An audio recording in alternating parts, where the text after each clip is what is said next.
Honey trap ಮಾಡೋರ ವಿರುದ್ಧ ಕ್ರಮ ಆಗಬೇಕು ಅಂತ ಮೈಸೂರಿನಲ್ಲಿ ಯತೀಂದ್ರ ಸಿದ್ದರಾಮಯ್ಯ ಹೇಳಿಕೆಯನ್ನ ಕೊಟ್ಟಿದ್ದಾರೆ. ಖುದ್ದು ರಾಜಣ್ಣ ಸದನದಲ್ಲಿ ಹನಿ ಟ್ರ್ಯಾಪ್ಗೆ ಬಲಿಯಾಗಿದ್ದೀನಿ ಅಂತ ಎಲ್ಲೂ ಹೇಳಿಲ್ಲ, ನನ್ನನ್ನ ಹನಿ ಟ್ರ್ಯಾಪ್ ಮಾಡೋದಕ್ಕೆ ಯತ್ನ ಆಗಿದೆ ಅಷ್ಟೇ ಅಂತ ಅವ್ರು ಹೇಳಿದ್ದು ಅಂತ ಹೇಳಿ ಯತೀಂದ್ರ ಸಿದ್ದರಾಮಯ್ಯ ಹೇಳಿದ್ದಾರೆ.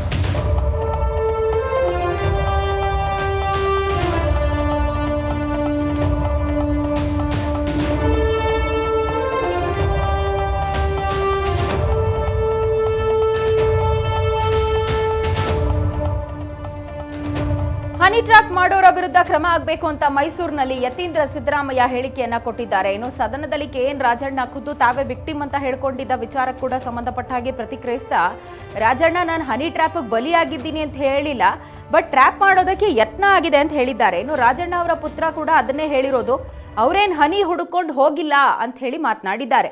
ಇದ್ರ ಜೊತೆಗೆ ಸಿಎಂ ಸಿದ್ದರಾಮಯ್ಯನವರ ಬಣದಲ್ಲಿ ಯಾರು ಗುರುತಿಸ್ಕೊಂಡಿದ್ದಾರೆ, ಅವ್ರ ಪರವಾಗಿ ಯಾರು ಬ್ಯಾಟ್ ಬೀಸ್ತಾರೆ, ಅವರನ್ನೇ ಟಾರ್ಗೆಟ್ ಮಾಡಲಾಗಿದೆ ಅನ್ನುವಂಥ ವಿಚಾರಕ್ಕೆ ಸಂಬಂಧಪಟ್ಟ ಹಾಗೆ ರಾಜಣ್ಣ ಆ ಗುಂಪು ಈ ಗುಂಪು ಅಂತೇನು ಹೇಳಿಲ್ಲ. ಯಾರು ಸಿದ್ದರಾಮಯ್ಯನವರ ಪರ ಇದ್ದಾರೆ, ವಿರುದ್ಧ ಇರುವಂಥವ್ರು ಷಡ್ಯಂತ್ರ ಮಾಡಿದ್ದಾರೆ ಅನ್ನುವಂಥ ಮಾತೇನು ಇಲ್ಲಿ ಬರೋದಿಲ್ಲ. BJP ಅವರು ಕೂಡ ಟ್ರ್ಯಾಪ್ ಆಗಿದ್ದಾರೆ ಅಂತ ಹೇಳಿದ್ದಾರೆ. ಹಾಗಾದರೆ BJP ನಾಯಕರೇನು ಸಿದ್ದರಾಮಯ್ಯನವ್ರ ಪರ ಇದ್ದಾರಾ ಅಂತ ಮರು ಪ್ರಶ್ನೆ ಮಾಡಿದ್ದಾರೆ. ಇದು ಕೆಲ ನಾಯಕರನ್ನ ಷಡ್ಯಂತ್ರ ಮಾಡಿ ಕುಗ್ಗಿಸುವ ಸಂಚು ಅಷ್ಟೇ. ಹನಿ ಟ್ರ್ಯಾಪ್ ಹಿಂದೆಯಿಂದಾನೂ ಕೂಡ ನಡೀತಾ ಇದೆ, ಬಟ್ ಇದರ ಹಿಂದೆ ಯಾರೇ ಇದ್ರೂ ತನಿಖೆ ಆಗಲಿ ಅಂತ ಯತೀಂದ್ರ ಸಿದ್ದರಾಮಯ್ಯ ಹೇಳಿದ್ದಾರೆ.